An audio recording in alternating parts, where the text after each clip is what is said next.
Dikit-dikit ang labanan, merong nasa itaas, merong sa nasa ibaba.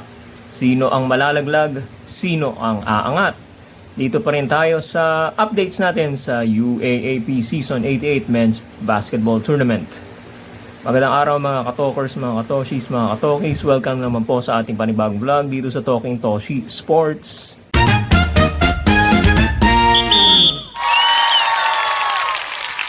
Magandang araw sa inyo lahat muli at simulan na natin. Huwag na tayo magpatumpik-tumpik pa. Ibigay na natin itong mga updates. Talaga namang umaatikabo ang bakbakan dito mga kababayan. Hindi natin alam kung sino ang aangat at sino ang malalaglag. Very unpredictable. Magkagayon man, medyo pumoporma-porma na. Nakikita natin ang porma kung sino ang mamalamang na papasok dito sa Final Four. Bagamat hindi pa tapos ang ating elimination round, medyo may pag-asa pa yung mga nandun sa bandang gitna at bandang ilalim. Tunghayan natin itong updates natin dito sa UAAP Season 88. Let's get the ball rolling at simulan na natin ang ating UAAP Men's Basketball Season 88 Men's Basketball Updates. Strength in motion, hope in action. First game noong Sabado o noong Linggo. Okay? Naglaban po sa ating first game mga NU Bulldogs versus dito sa LaSalle Green Archers, ano?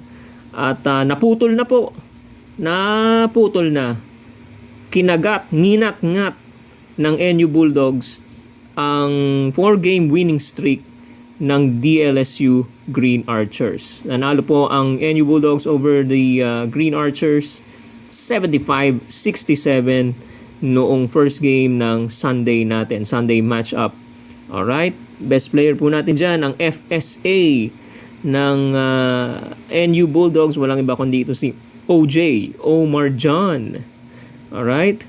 12 points, 8 rebounds, 2 assists, 2 steals, 3 blocks, 5 out of 8 from the field.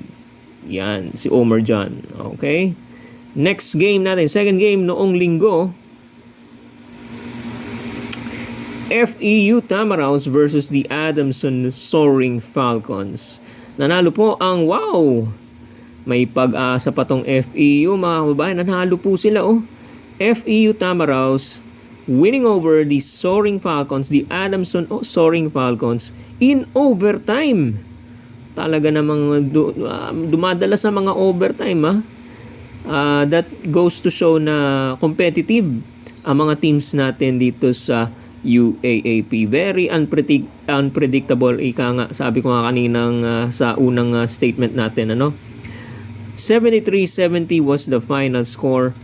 FEU Tamaraws over the Adamson Soaring Falcons. And let's check ano ang naging resulta niyan. Epekto niyan sa ating mga team o sa ating team standings, current team standings as of November 3.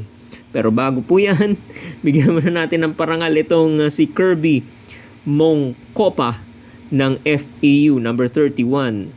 Dahil siya po ang naging best player of the game sa kanilang laro with 11 points, 17 rebounds. Wow! 4 assists. Siya po ang best player ng ating second game. Ito na po ang inyong inaabangan na team standings. As of November 3, the NU Bulldogs solidifies its hold on the top spot, 8-2 win-loss record, followed by the UP Fighting Maroons at 6-3. Bumaba sa third place, interim, pansamantala, ang De La Salle University Green Archers 6-4. The UST Growling Tigers at 5-4. The Adamson Soaring Falcons 5-5. Ateneo Blue Eagles 4-5. Dahil sa panalo ng FEU Tamaraws, naging 4-6 na sila. At ang UE Red Warriors, wala pa pong panalo, 0-9. Alright, kunin na ninyo ang mga papel at ballpen ninyo, mga lapis ninyo, kung ano man ang panulat ninyo. Dahil ibibigay na po natin ang ating schedules for the next days or next week. Alright, upcoming games. November 5, 2025, Samoa Arena po tayo, Alas 2 ng alas 2 ng madaling araw. Alas 2 ng hapon, 2 p.m. first game, UE versus Ateneo.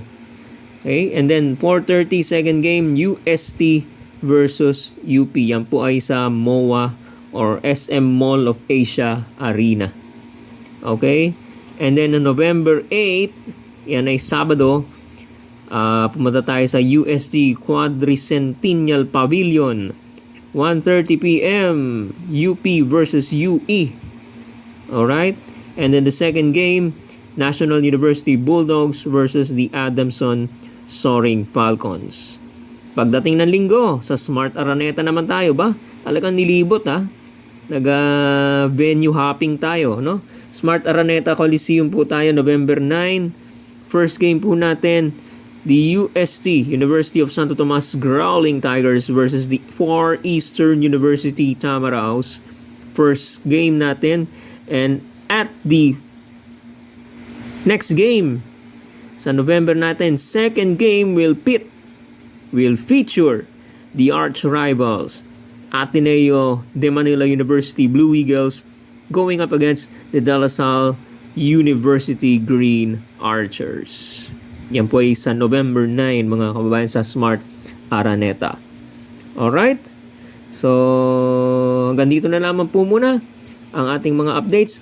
Abangan nyo itong mga laro sa UAAP ha. Malapit na matapos. Halos 4 to 5 games na lang po ang natitira o nalalabi sa mga teams na ilalaro nila. Okay? At kung titingnan natin itong team standings, bago tayo magpaalam, balikan natin, worlds apart ang NU Bulldogs at saka ang UE Red Warriors. Ang nakapalaman sa gitna heavy traffic. Parang EDS. Alright, bakit? Dikit-dikit sila Diba? Teka, tingnan natin ha. Ang Fighting Maroons, ang UP, ang Lasal, 10. Pwede pa. Pwede silang mag 11-3, mag 10-4. Very much in contention sila. Ang UST, pwede pa. 10-4 niya, pwede rin. Okay? So, ang Adamson, pwede pa. Pwede mag 9-5 yan kung dire-diretso nila maipapanalo yung mga laro nila. Or mas mababa, pwede. Kaya nga sabi ko sa inyo mga kababayan, ang magic number dyan is 7.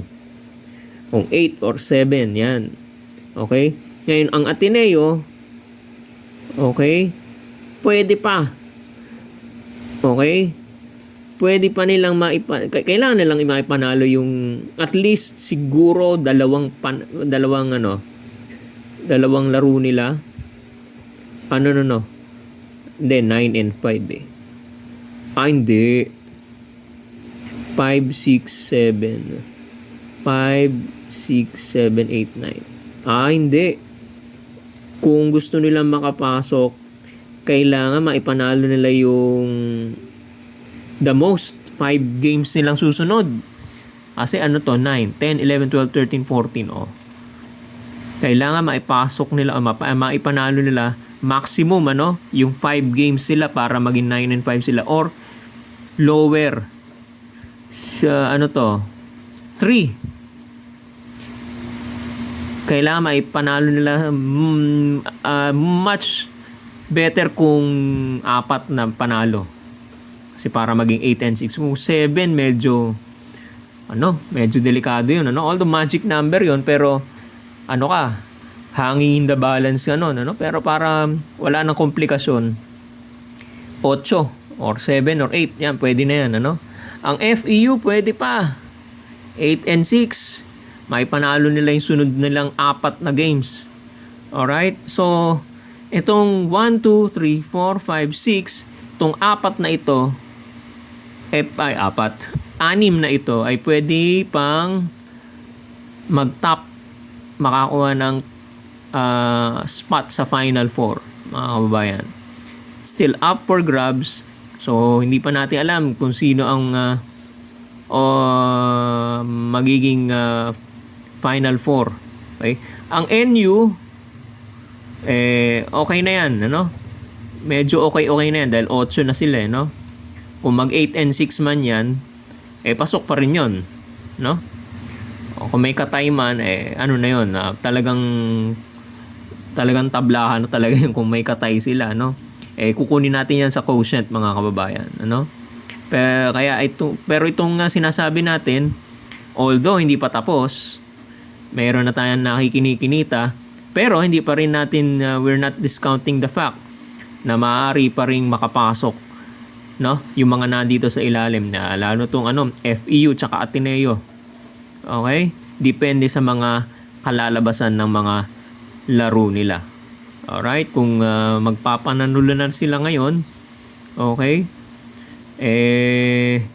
Maaari pa silang makapasok. Okay? So, pero titingnan pa rin natin yung mga complications and implications of the team standings and the quotient system. Alright? Sige. Eto na. Magpapaalam na tayo mga kababayan, mga ka-UAAP. Hanggang dito na naman po. At sa mga bagong pasok at nanonood, huwag niyo po kalimutan mag-subscribe sa ating YouTube channel, Talking Toshi Sports. And like and follow our Facebook page, Talking Toshi Sports as well. Maraming salamat po sa inyo lahat at magandang araw po, mga kababayan, mga ka-UAAP. Bye-bye!